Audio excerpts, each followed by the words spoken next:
বসন্ত শেষ পর্যন্ত এলো। হৈ হৈ করে সোফায় গা এলিয়ে বলল, বিন্তি, চা আন তাড়াতাড়ি। বিন্তি এলো, সাথে পলাশ।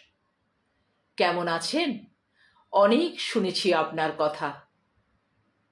বসন্তদা, এই নাও চা। জানো পলাশ, গরম চা আমার হাতে অসাবধানে নিজেই ফেলে পাগলির একদিন সে কি কান্না!